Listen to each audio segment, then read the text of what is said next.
தேவனே நான் உமதண்டையில்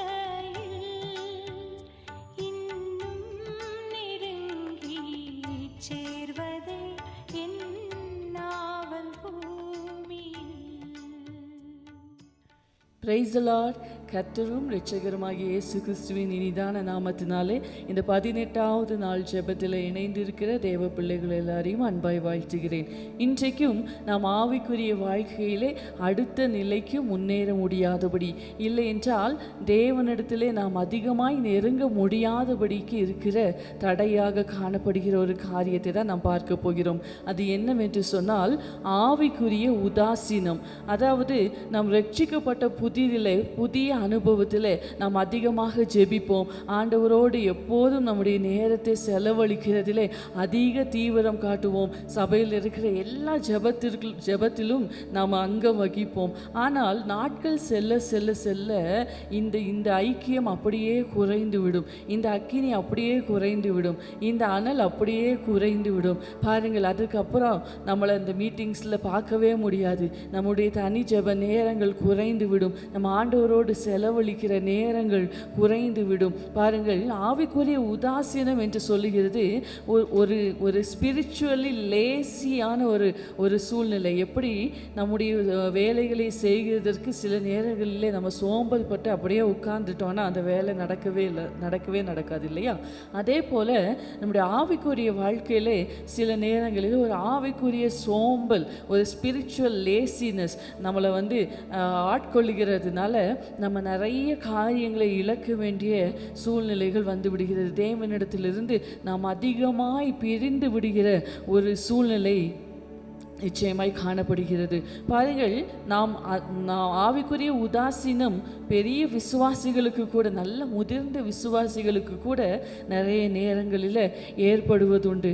பாருங்கள், நீங்கள் விசுவாசிக்கவில்லை என்கிறது அர்த்தமில்லை. நீங்கள் கர்த்தரை விசுவாசிக்கவில்லை என்கிறது அதனுடைய அர்த்தம் இல்லை. நாம் விசுவாசிக்கிறோம், ஆனால் நாம் எப்போவும் முன்னாடி ஃபீல் பண்ணிட்டு இருந்த அந்த அனல் இப்போ நம்மளுக்குள்ளே இருக்காது. முன்னாடி நீங்கள் எப்போ தேவ சமூகத்துக்கு போகலாம், எப்போ நம்ம ஜெபிக்கலாம் அப்படின்னு இருந்த அந்த வாஞ்சை இப்பொழுது இருக்காது. நம்ம முந்தைய தினத்திலே பார்த்தது போல அந்த ஆவிக்குரிய தாகத்துக்கு அப்படியே எதிர்மறையானது தான் இந்த ஆவிக்குரிய உதாசீனம். பாருங்கள், இந்த ஆவிக்குரிய உதாசீனம் என்னுடைய வாழ்க்கையில் காணப்படுகிறது என்றால் அதனுடைய அறிகுறிகள் என்ன அப்படின்னா, எனக்கு ஜெபிக்கிறதுக்கான வாஞ்சையே இருக்காது. நான் வேதத்தை சும்மா கடமைக்காக வாசித்து போவேனே தவிர எனக்கு வேதத்தின் மேலே ஒரு தாகமே இருக்காது. என்னால் ஆராதிக்கவே முடியாது. உண்மையாய் என்னுடைய தனி அறையில் ஆராதிக்கவே முடியாது. எனக்குள்ள ஆண்டவரை குறித்த நன்றி உணர்வு கொஞ்சம் கொஞ்சமாக அது குறைந்திருக்கும். ஆத்துமாக்களை குறித்த பாரமே இருக்காது. நான் பாவத்தை அதிகமாக செய்து கொண்டிருப்பேன், ஆனால் அது கொஞ்சம் கூட என்னைய பாதிக்கவே செய்யாது. அதை பற்றி நான் வருத்தப்படவே மாட்டேன். பாருங்க, ஆண்டவரோடு கூட உள்ள, ஆண்டவர் மேலே உள்ள அன்பு கொஞ்சம் கொஞ்சமாக எனக்குள்ள இருந்து குறைய ஆரம்பிச்சிடும். ஏதாவது ஊழியம் செய்யணும்னா கூட அது ஒரு கடமையாக மாறிடும். ஒரு காலத்தில் நான் அன்பின் நிமித்தமாக ஊழியம் செய்திருப்பேன், ஆனால் இன்னைக்கு அது என்னைய ஃபோர்ஸ் பண்ணி செய்ய வைக்கிறது போல மாறிடும். இப்படியெல்லாம் நம்முடைய வாழ்க்கையில் காணப்பட்டதனால் நம்மிடத்தில் ஆவிக்குரிய உதாசீனம் காணப்படுகிறது என்று சொல்லி அர்த்தம்.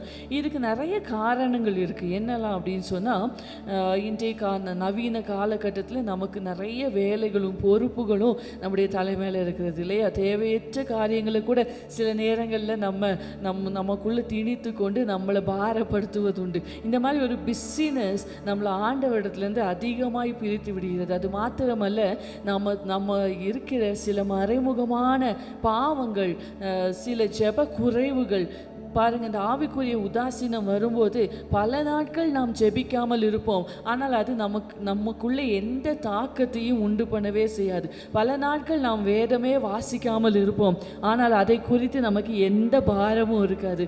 அதே போல் சில ஏமாற்றங்கள், சில காரியங்களே நம்ம ஜெபிக்கிற காரியங்களில் கர்த்தர் நன்மை செய்யாவிட்டால், அந்த காரியத்தை வாய்க்க செய்யாவிட்டால் உடனே நம்மளுக்குள்ளாடி ஒரு ஆவிக்குரிய உதாசீனம் வந்து விடுகிறது, ஒரு சோர்வு வந்து விடுகிறது. அதே போல் நம்ம ரொம்ப மகிழ்ச்சியாக மற்ற காரியங்களில் சிற்றின்ப மயக்கங்களில் நாம் இருப்போம் என்றால் நமக்குள்ள நம்மை அறியாமலே ஆவிக்குரிய உதாசீனம் வந்து விடுகிறது.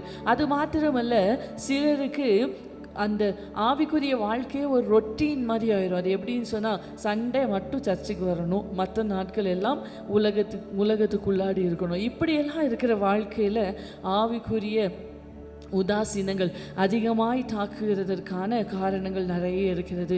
பாருங்கள், லவோதிகேயா சபையில் இந்த நிலைமை தான் காணப்பட்டது இல்லையா? ஆண்டவர் சொல்லுகிறார், இப்படி நீ அனலும் இன்றி குளிரும் இன்றி வெது வெதுப்பாய் இருக்கிறபடியால் உன்னை நான் வாயினின்று வாந்தி பண்ணி போடுவேன் என்கிறதாய். அப்படி பாருங்கள், ஆண்டவர் லவோதிகேயா சபையினுடைய நிலைமையை சொல்லுகிறார், நீ நிர்பாக்கியமாய் இருக்கிறாய் என்று சொல்லி. அப்படியானால் நாம் அந்த லூக்வார்ம் சிச்சுவேஷனில் இருக்கிறத கர்த்தர் விரும்பவே இல்லை. பாருங்கள், சிம்சோனை குறித்த தேவனுடைய திட்டம் எவ்வளவு பிரமாதமானது இல்லையா? சிம்சோனை குறித்த ஆண்டவருடைய திட்டம் எவ்வளவு மேலானது. அவனுக்குள்ளே இருந்த அபிஷேகம் ரொம்ப ஸ்பெஷல், ரொம்ப விசேஷமானது.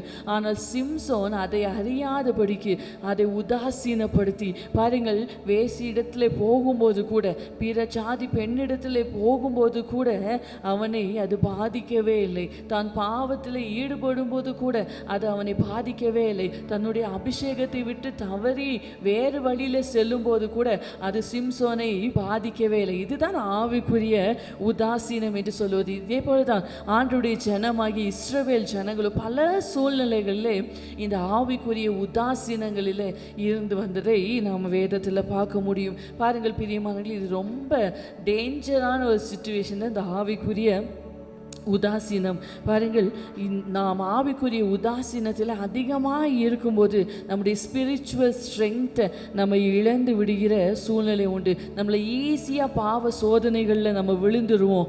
ஆண்டவரோடு கூட உள்ள அந்த ஐக்கியம் குறைவுபடுகிறதுனால நம்ம ஈஸியாக சோதனைகளில் விழுந்துருவோம். நம்மளுக்குள்ளே இருக்கிற அந்த ரட்சிப்பின் சந்தோஷம் கொஞ்சம் கொஞ்சமாக மறைய ஆரம்பிச்சிடும். ஒருவேளை நம்ம ஊழியம் செய்கிறதா இருந்தால் கூட அந்த ஊழியத்தில் பயங்கரமான ஒரு தொய்வு வர ஆரம்பிச்சிடும். பல காரணங்களை சொல்லி அதை ஒதுக்கி வைக்கிற சூழ்நிலைகள் வந்துடும். எனவே பிரியமானவர்களே, இன்று காலையிலே கர்த்தர் நம்மோடு கூட பேசுகிற காரியம் இதுதான். எந்தெந்த பகுதிகளில் நம்மிடத்தில் ஆவிக்குரிய உதாசீனம் காணப்படுகிறதோ அதை நாம் விட்டு வெளியே வரும்படியாய் கர்த்தர் இன்று நம்மை அழைக்கிறார்.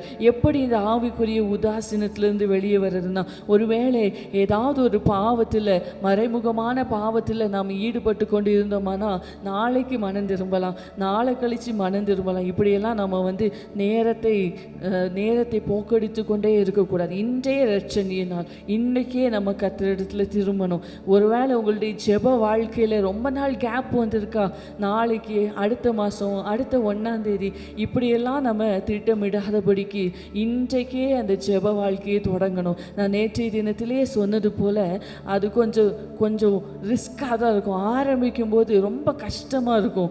ஆனால் போக போக அந்த பிரசன்னத்தில் நம்ம அனுபவிக்க அது நமக்கு பழக்கமாக மாறிவிடும். அப்படியே நம்முடைய தனி அறையில் ஆராதிக்க ஆரம்பிக்கலாம். அது மாத்திரமல்ல, நம்முடைய ஐக்கியம் எப்போதுமே நல்ல ஸ்ட்ராங்கான பிலீவர்ஸ் கூட, நல்ல ஆண்டவரை ஆராதிக்கிறவங்க கூட நம்முடைய ஐக்கியத்தை பலப்படுத்தலாம். ஆண்டவரை எந்தெந்த முறையிலலாம் ஆண்டவருக்காக நம்ம ஊழியம் செய்ய முடியுமோ அந்தந்த காரியங்களில் நம்ம ஊக்கமாக ஈடுபடலாம். எப்பெல்லாம் சர்ச்சில் ப்ரேயர் இருக்கோ, எப்பெல்லாம் நம்ம தனியாக ஜெபிக்க நேரம் இருக்கிறதோ அப்பெல்லாம் நம்ம ஆண்டவரோடு கூட அமரலாம். பாருங்கள், இப்படியாய் நம்ம ஆவிக்குரிய உதாசீனத்தை களைந்தால்தான் நம்ம ஆவிக்குரிய வாழ்க்கையில் அடுத்த ஸ்டெப்புக்கு, அடுத்த படிநிலைக்கு நாம் முன்னேற முடியும். பிரியமானவர்களே, நாம் ஜெபிக்கலாமா?